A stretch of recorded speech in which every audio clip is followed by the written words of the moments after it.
stream. You can see it feels like summer. The jacket I had in the thumbnail, well, it was just way too hot to keep it on. It is summertime here on the shores of the Black Sea in Odessa. So, Oscavo Prossimo to Odessa Mama.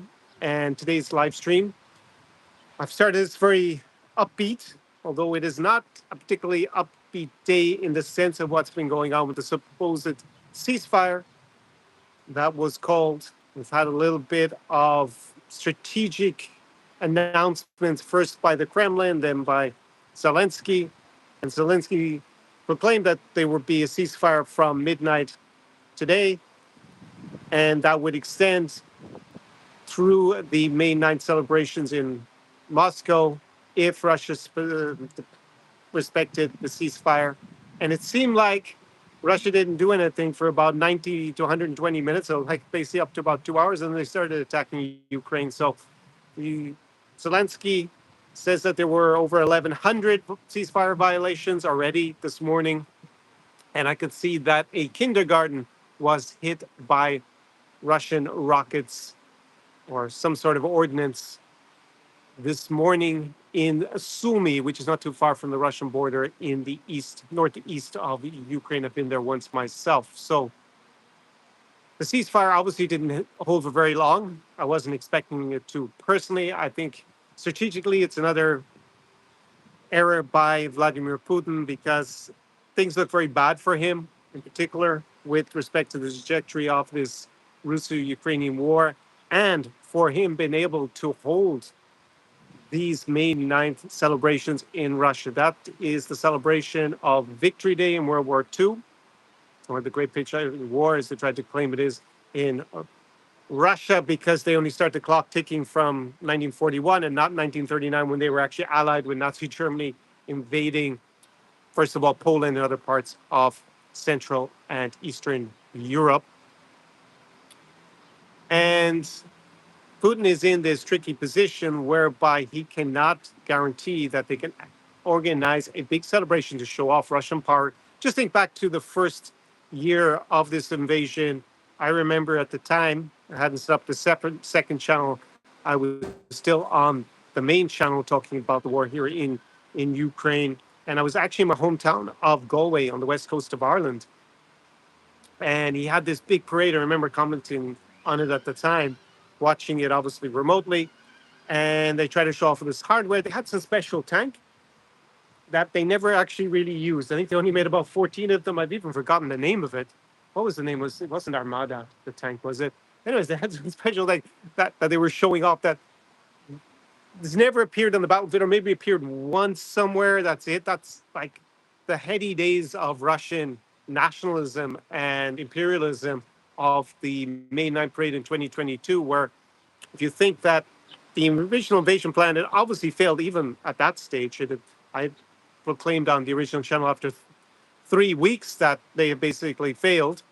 And so May 9th would have been a bit after that. I guess it would have been, how many weeks would have gone by? It would have been about 10 weeks plus or minus, or 9 weeks from the invasion, right? So we would have March, April, yeah, about 10 weeks. So it was very clear, yet he was making a big statement that he was going to keep going with this war regardless. And here we are, 4 years later, and it doesn't seem like there's going to be any military hardware.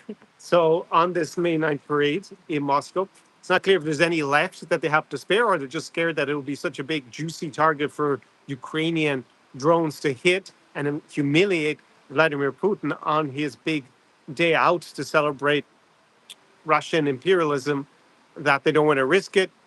And also, Russia has been clamping down on the internet, or shutting it down periodically, especially mobile internet, in the last couple of months. And at the moment, it seems to have outages also as they prepare for the May 9th parade, because they don't want the Ukrainian drones to be able to use the Russian mobile network in order to direct themselves towards targets. So this is basically a farce for, considering the day is basically to show off how great and mighty Russia is, and yeah, to make it instrumentalize this day about having had this victory the Soviet Union did, which Russia is the successor state to in World War II, before they obviously at the time when they were occupying large parts of Central Europe and keeping them under just a different imperial yoke to what Nazi Germany had. But that's a discussion for another story about whether that should be celebrated in the first place. But it is used by the current regime in the Kremlin to aggrandize Vladimir Putin and to try and make this parallel between what happened in World War II and when, I mean, obviously started off as an imperialist war by the Soviet Union as well as Nazi Germany, because we take the start date as September 1st, 1939. They were invading, well, they didn't invade for 2 weeks later, the Soviet Union then joined in the invasion, but they'd already signed agreements, secret agreements with Nazi Germany to divide it up. So they were the imperial aggressors, but of course they're not trying to present it that way. They're trying to present it as some sort of defensive war in inverted commas, whilst they fail to respect Ukrainian sovereignty or even claim it shouldn't exist and pursue a war of imperial aggression here in Ukraine. So that is the lens in which they want Russia's current population to view this current war. But that is turning into a complete fiasco for Vladimir Putin if he cannot organize a parade that is commensurate with that propaganda claim. So this is causing a lot of consternation for the Kremlin. They either now don't have a parade at all, which will then be an embarrassment, or they have it and they risk that Ukraine is just going to show up with drones, because now this ceasefire that Zelensky said should start from this morning didn't hold. Then Ukraine will simply say, well, why should we extend his ceasefire into May 9th? Because, well, he didn't respect the ceasefire from a few days beforehand. And yeah, it was kind of late, I guess, as a bit of a trap. Russia would have had to stop, and that would have given time for the Ukrainians to rebuild their defenses, take stock, with the goal of, with the object, the desire or the plan to just restart hostilities on, say, May 10th or wherever that would have been. So they wanted to get something out, having stopped just for that one day, get in a few extra days to reconstitute their forces and lay plans for what would happen afterwards. And the fact that he hasn't done that means that in the immediate short run, Russia's faced a big dilemma. They can pull all their air defense, make sure that nothing will happen as much as possible on Red Square on May 9th, in the sense that Ukraine can attack. But then they will leave just gaping holes in their air defense and their preparedness elsewhere. And then Ukraine can simply say, okay, you know what? Maybe it's not actually the best choice to attack this parade on May 9th. We can just go and blow up a lot of stuff in the rest of Russia, since they don't have air defense, since it's at a premium. And Russia is such a big country, it's very hard to defend all of it anyways in the first place. It's one of the weaknesses having such a big territory. There are obviously a lot of advantages to that as well. You can have more strength in depth and, fall back to positions, obviously, or make it harder for Ukraine to attack where they have their factories that's just so far behind the front lines. But the other downside to that is, how do you control air defense if you've got such a big territory? So that is going to become the dilemma now as we lead up to May 9th. And if they don't pull all their air defense and make the focus around Red Square, then Ukraine can simply just blow up lots of stuff on Red Square. That would also include where Vladimir Putin is going to presumably be sitting on May 9th. So this precedent, it's interesting to think about it with respect to the war in the Middle East that now Trump has apparently declared is over as of yesterday. We'll see. He flip-flopped so much. I wouldn't hold my breath about that being fully over, but fingers crossed that there's some conclusion to it and oil prices can come back down again.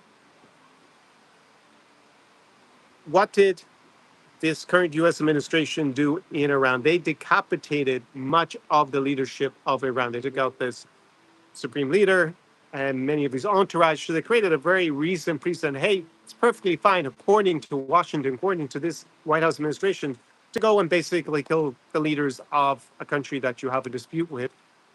That doesn't bode well if you're sitting in the Kremlin right now, because you're thinking, hey, that's kind of like a green light, basically, for Ukraine, even if we, the current White House and Ukraine are not really allies, but fine. It's creating this precedent and maybe a bit of a green light to Zelensky to say, hey, if we take out Putin, and what can Trump say? We'll just say, hey, you just took out the Ayatollah, we took out Putin. So what's your big deal about what we're doing?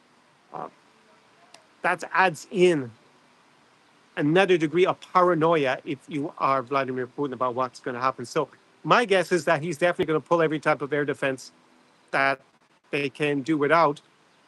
Well, they can't really do what I need of it, but he's going to pull as much as possible to protect himself and this what's left of this parade on May 9th. And there's just going to be gaping holes everywhere else, and Ukraine will simply exploit those on May 9th and attack a lot of other military targets within the Russian Federation's territory. This is probably the most likely scenario that I can see, but maybe we'll turn out to be surprised. If we look at the trajectory of the war, and I've said this in the last few videos, both here and on the main channel, in the words of, well, I'm going to paraphrase Igor Girkin, who is a Russian ultranationalist, who's been heavily involved in the initial stages of this war back in 2014 in particular, with the invasion of Crimea and then parts of the Donbass by the Kremlin.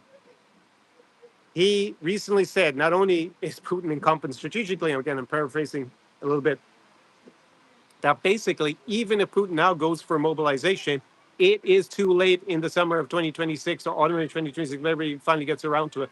Because Gherkin's been saying that basically he needed to do this the first summer. Even the partial mobilization in autumn 2022 wasn't enough.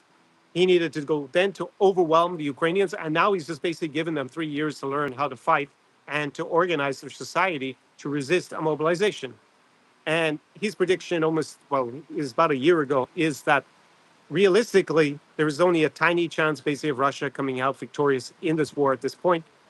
More likely, there's basically between two scenarios. One, that the front lines get basically frozen and Russia and Ukraine basically negotiate some sort of armistice of sorts, and basically it's kicked, the can is kicked down the road for 10, 20 years. Maybe the war presumably would start again. Or we'd have a situation like Nagorno-Karabakh where Azerbaijan rolls in, having heavily militarized in the meantime, and overpowers the weakened Armenia and seizes back the de jure territory, which Azerbaijan claimed that was under Armenian control or Armenian proxy control for about 25 years. Or option two, Ukraine is just going to liberate all the territory in the short to medium term and actually just win this war categorically now, with the sense that the strategic goals laid out by Zelensky in late 2022 will be largely fulfilled. Now, does that mean the war would actually end? Depends how we define a war starting and ending. A lot of people put phases in these wars. So the Russo-Ukrainian war started in 2014, but we had this phase up until from 2014 to 2022. Then we might have another phase somewhere down the road where either revanchist Russia comes back yet again to attack Ukraine, or something else happens, like maybe an internal implosion in Russia, and then the war is kind of over. Russia disintegrates is probably the most likely scenario in that case. So those are the portents of what we see in the future. It's not that Russia is going to collapse tomorrow, but that sequence of events that is leading to that direction, that's leading in that direction, has already started. We're basically at the beginning of the end of this phase for sure of the Russo-Ukrainian war. And I'm going to remain optimistic on 2027. Doesn't mean necessarily that it will happen, but I said at the start of the year, it's 80% likely that we'll see a pause in the fighting by the end of 2027. And that would be probably most likely, unless we have a black swan event that means one of the other two sides collapses, that we'll have some sort of maybe temporary ceasefire or an armistice by the end of next year. So you can see we're at the beginning of the end. You depends again where you start the clock. Are we starting the clock in 2014? Then 2027 and 2027 is effectively going to be almost 14 years of a war. Or do you start from 2022 and you say it's like 5 years? So most colonial wars take about a decade to play out. So I would say that we're starting the clock in 2014, and we will definitely see the end of this phase wrapping up. So here, the good weather that we've had for at least the last few days in Odessa, it's finally summer. It is overall a reason to be really optimistic, in spite of the ceasefire failing and more people have been killed by the Kremlin today in Ukraine, and injured, and violation ceasefire attacks on people. We had an alert already in Odessa. But the overall trajectory of the war is extremely promising for Ukraine and very, very bad for the Russian Federation. And we've seen the last few weeks, for the first time since 2022, a lot of discontent in Russia. Not because they're upset about Russians massacring Ukrainians. No, they don't care about that, most of them, at all. As despicable as it is, what's pushing it is the fact that there's a realization that the economy is absolutely in a terrible position. They've been in a recession for at this stage, coming up to about a year in reality. Of course, they fudge their numbers, but second half of 2025, which is something I predicted 2 years earlier, they effectively went into a recession and things just get worse and worse. In spite of the oil price going up, it's not enough. Also because Ukraine hit a lot of their export potential in the meantime, so they didn't actually make as much money out of this price rise as they could have or what they were expecting. So yeah, they probably made a bit more money, but it's not enough to reserve to plug the enormous hole that they have in their budget. So the reality is that a lot of people finally copped on to the fact that they won't get as much money going forward, and they're not too happy about that. On top of it, a lot of them depend, especially if they're influencers online, on the internet actually working. So when the Kremlin shuts off mobile internet, those guys stop making money. So they get upset with the government, not out of any sort of moral principle that they shouldn't be an imperialist power or that they shouldn't kill Ukrainians. No, that's not what is pushing it. It's the economy, stupid, to paraphrase, obviously, a slogan that was very successful, Bill Clinton, back in the 90s when he was seeking election. That is the thing that is undermining the Russian war effort. And there is no sun on the horizon or light on the horizon for them. They're basically, at the moment, considering that Trump has said this war is over in the Middle East and now our prices will presumably come down. And even if they don't come down immediately, I think basically with these midterms, the current White House cannot have high gas prices if they want to avoid an absolute shellacking in reality. So they're going to have to up them down by this, midsummer, I would think at the latest, so the voters don't turn on them. So this means that there is no strategic plan to exit this war. Putin is basically committed to it, it seems, from hell or high water, because he sees this as part of his legacy, that he wants to be remembered. He thinks that doesn't matter how many Russians die or how many Ukrainians die, basically. In 50 years, everyone will have forgotten about that, which ties back into this May 9th parade where the millions of Soviet citizens died. But people don't think about, they think that's great sacrifice at the end of the day. And if he's able to aggrandize the territory of the Russian Federation, even a small bit, and prevent Ukrainian independence, then he will be remembered in 50 years in the same way.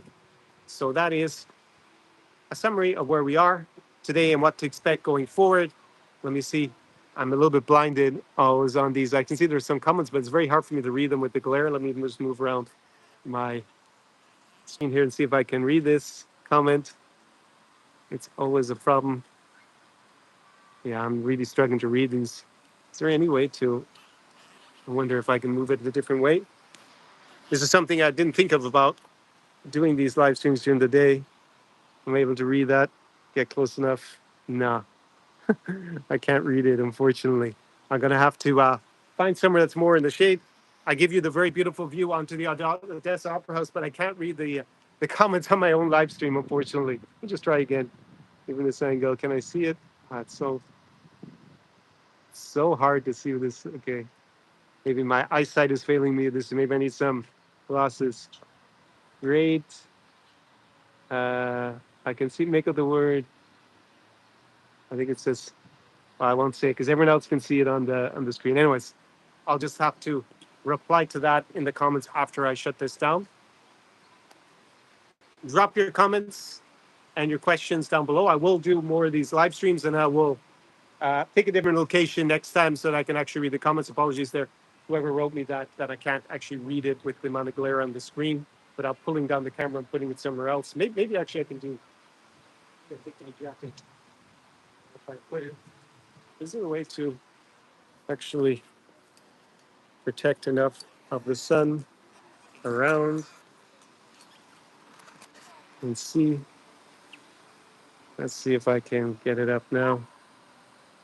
New camera, great video quality, more fluid, thanks. Okay, I can't.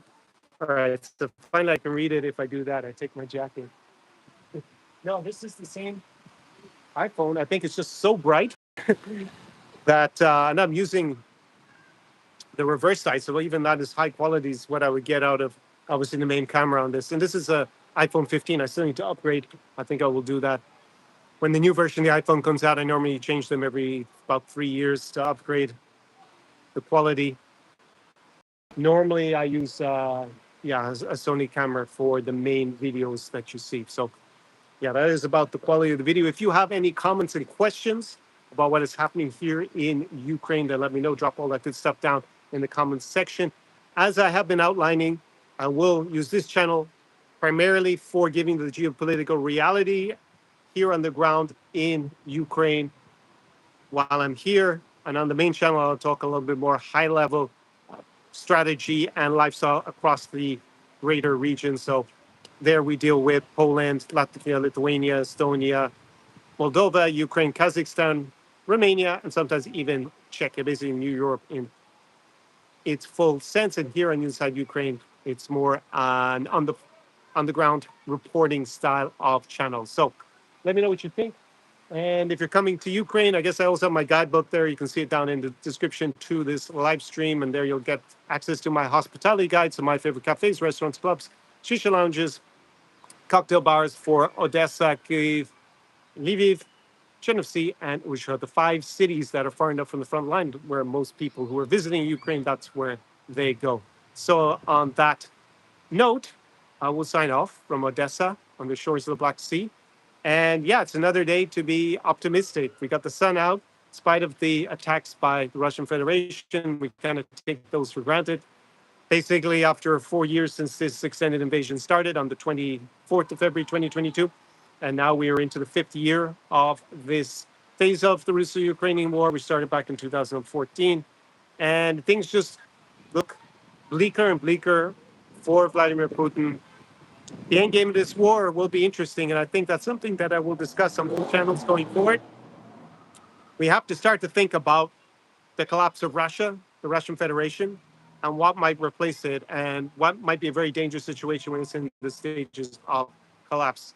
I talked about it 5 years ago on the main channel. I did one video, and now, well, it was 4 and a bit years ago, and now we see it become to the point where it will start to come into play, and that possibility becomes a lot closer to reality. So on that optimistic note, I will say Slava Ukraini, Heron Slava, do Перемоги. Ciao, ciao from Odessa.